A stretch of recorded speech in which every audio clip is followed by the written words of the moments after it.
बिस्मिल्लाहिर्रहमानिर्रहीम। मैं हूं मोहम्मद अरहम और आप देख रहे हैं base academy.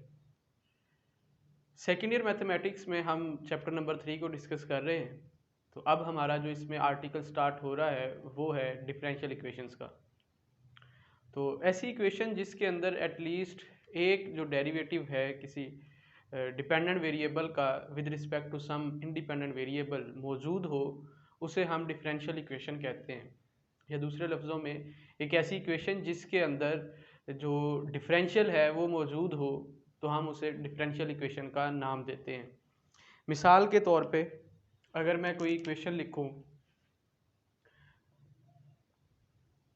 Differential equation like मैं यूँ कहता हूँ y into D y by d x plus x equals to zero. अब यहाँ आप देखते हो कि एक डेरिवेटिव मौजूद है y का विद रिस्पेक्ट टू x, तो इस वजह से हम इसका नाम जो डिफरेंशियल इक्वेशन रखते हैं या डिफरेंशियल इक्वेशन ये कहलाती है। इसके बाद इसका ऑर्डर होता है हमारे पास, order of a differential equation. Order हमारे पास हाईएस्ट डिग्री, हाईएस्ट जो है पार होती है डेरिवेटिव की, यानी जो उस डेरिवेटिव वहाँ पर मौजूद है, यहाँ डेरिवेटिव की पार क्या है, 1 है। तो इसका मतलब इस डिफरेंशियल इक्वेशन का ऑर्डर क्या होगा, 1 होगा। तो हम यूँ लिखते हैं highest degree of derivatives involved. जो डेरिवेटिव उसके अंदर इन्वॉल्व होते हैं उसकी जो हाईएस्ट डिग्री है वो हमारे पास उसके ऑर्डर कहलाता है। जैसा कि ये इक्वेशन है तो इसका ऑर्डर क्या होगा, हमारे पास 1 होगा। इस तरह अगर मैं एक और कोई इक्वेशन लिख लेता हूँ like x into D two Y D X का square plus y into D Y by D x plus x equals to zero. तो अब यहाँ हमारे पास जो हाईएस्ट डिग्री है डेरिवेटिव्स की वो 2 है। तो इसका मतलब इस इक्वेशन का जो ऑर्डर होगा वो 2 होगा। तो हमने जो हमारी एक्सरसाइज है 3.8 उसमें जो डिफरेंशियल इक्वेशंस हैं उन्हीं के सॉल्यूशन फाइंड करने हैं। सॉल्यूशन हमारे पास दो तरह के हैं, जनरल सॉल्यूशन और पर्टिकुलर सॉल्यूशन। तो अभी जो हमारा ये थोड़ा सा तारुफ था, जो हमारा मेन टॉपिक है वो है एग्जाम्पल नंबर 4। तो एग्जाम्पल नंबर 4 में कहता है in a culture bacteria increases at the rate proportional to the number of bacteria present. यानी कोई एक जो है कल्चर है जहाँ पर बैक्टीरिया पाए जाते हैं, तो बैक्टीरिया का जो रेट है वो क्या कर रहा है, जो इंक्रीजिंग रेट है वो डायरेक्टली प्रोपोर्शनल है जितनी उसकी इस वक्त तादाद मौजूद है। तो यहाँ तक भी हम इसे एक दफ़ा पढ़ते हैं, फिर जैसे जैसे इसमें कंडीशंस आती जाएंगी तो आगे सॉल्व करेंगे। एग्जाम्पल नंबर 4 हम कहते हैं लेट एन, या कोई भी नंबर जो है आप रख सकते हो, पी या एन रख लेते हैं। Let n be the number of bacteria present. यानी एन मेरे पास क्या है, वो नंबर है जो बैक्टीरिया इस वक्त मौजूद है। ठीक है, तो इसका जो उसने पहली जो इनिशियल कंडीशन बताई है उसके मुताबिक क्या है कि जो रेट है, तो रेट हम कैसे लिखते हैं, change with respect to time. तो ये आ गया इसका रेट, इंक्रीजिंग रेट बैक्टीरिया की तादाद का, वो डायरेक्टली प्रोपोर्शनल है जितनी उसकी तादाद इस वक्त मौजूद है। इसका मतलब n तादाद मौजूद है तो D N over D t directly proportional है किसके, n के। अब यहाँ से डायरेक्टली प्रोपोर्शनल अगर मैं रिप्लेस करूँगा विद साइन ऑफ इक्वलिटी तो एक प्रोपोर्शनैलिटी कांस्टेंट आता है, लाइक वो मैं कहता हूँ कोई k है। तो D N over D T is equals to K N. तो n आप एक साइड पे कर लें, D N over K N equals to D T. जी, तो इसे आप यूं भी लिख सकते हो 1/k into D N over N equals to D T.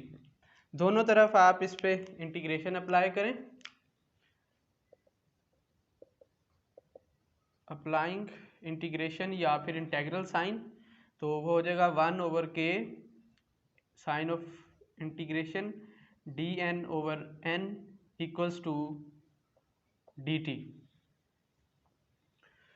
जी, तो ये नीचे जो है कोई फंक्शन मौजूद है, इसका ऊपर डेरिवेटिव है, तो ये हो जाएगा 1/k log nature of n equals to t।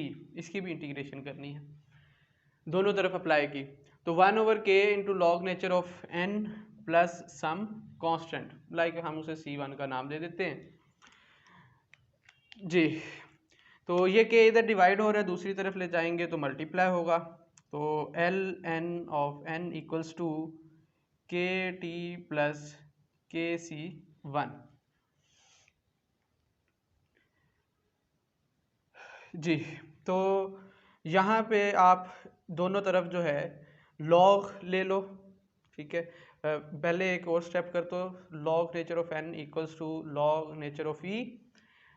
Log nature of E जो है वो मेरे पास 1 के इक्वल होता है, तो मैंने क्या किया, यहाँ log nature of E multiply किया है इसके साथ, तो बाकी ये जो के टी प्लस के सी 1 है, तो इसे आप सम कांस्टेंट का नाम दे दें, वो फर्ज करते हैं C1 है, C2 कर लो, C1 पहले भी था।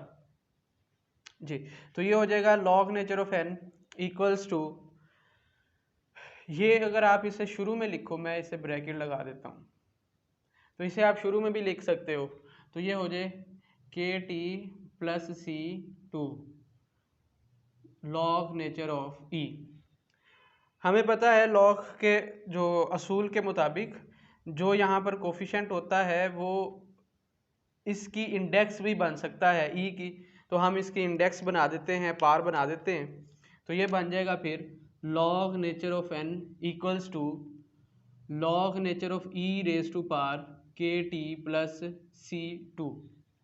अब दोनों तरफ आप एंटी लॉग लोगे तो n इज इक्वल्स टू आ जाएगा ई रेज टू पार के टी प्लस C2, और इसे आप कुछ यूं भी लिख सकते हैं n equals to E raise to power के T into E raise to power C2।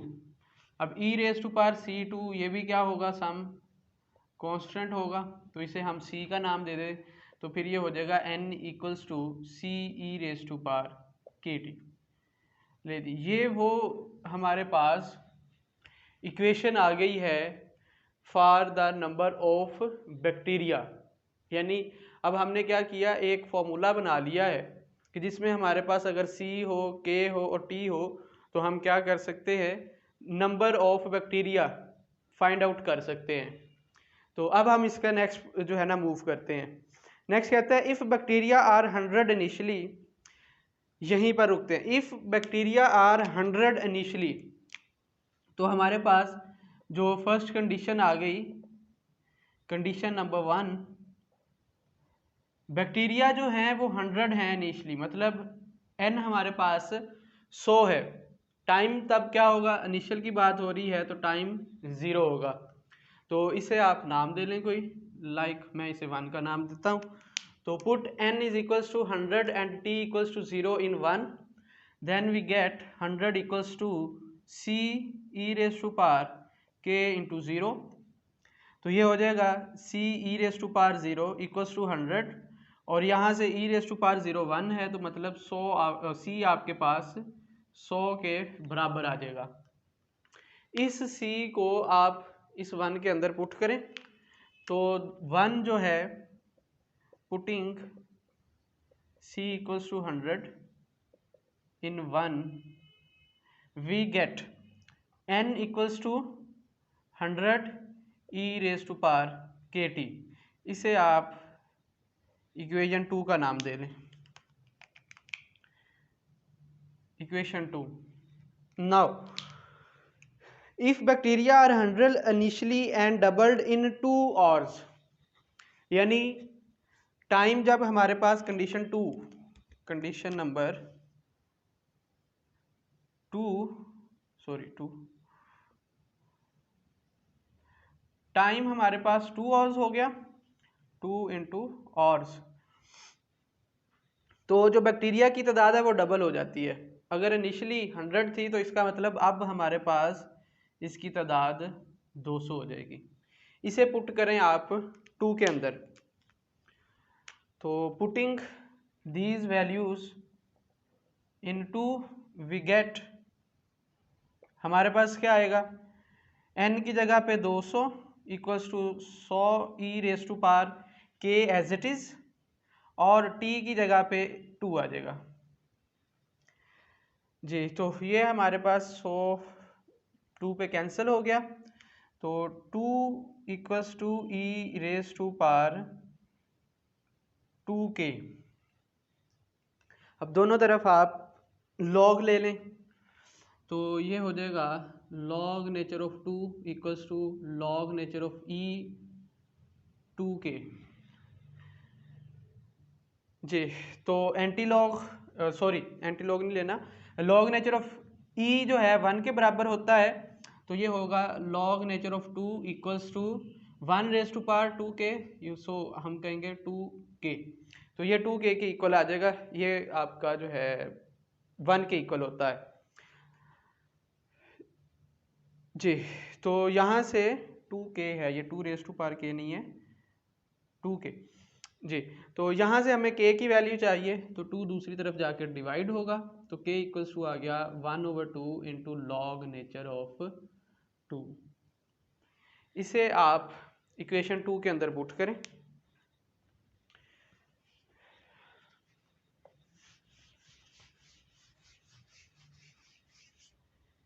जी। तो उसे हम इक्वेशन 2 में जब k की वैल्यू को पुट करते हैं, तो इक्वेशन 2 कुछ इस तरह की हो जाएगी, n equals to 100 E raise to power K T, E raise to power K की जगह पे के की जगह पे 1/2 log nature of 2 into T, तो मैं यहाँ पे टी लिख देता हूँ साथ जी। तो n हमारे पास आ गया 100 ई रेस टू पावर, ये 1/2 into t raise to power 2, तो लॉग नेचर का जो कोफिशिएंट बनता है वो टी रेस टू पावर 2 है, तो मैं 2 की पावर में से लिख सकता हूँ इस तरह से, log nature of 2 raise to power t by 2। इस टी को इससे जब मल्टीप्लाई करेंगे तो टी बाय 2 हो जाएगा, तो वो लॉग नेचर का कोफिशिएंट बना, तो उसे मैं 2 की इंडेक्स में ले गया, 2 की पावर में ले गया जी। तो ये E raise to power log nature of n या एल एन होता है 1 के इक्वल, तो इसका मतलब n इक्वल्स टू हमारे पास आएगा 100 into 2 raise to power t by 2।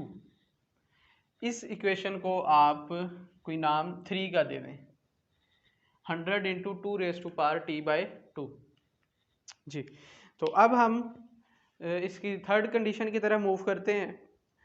Last पे क्वेश्चन पूछता है, कहता है find the number of bacteria present 4 hours later, यानी हमने n फाइंड करना है कंडीशन 3 में।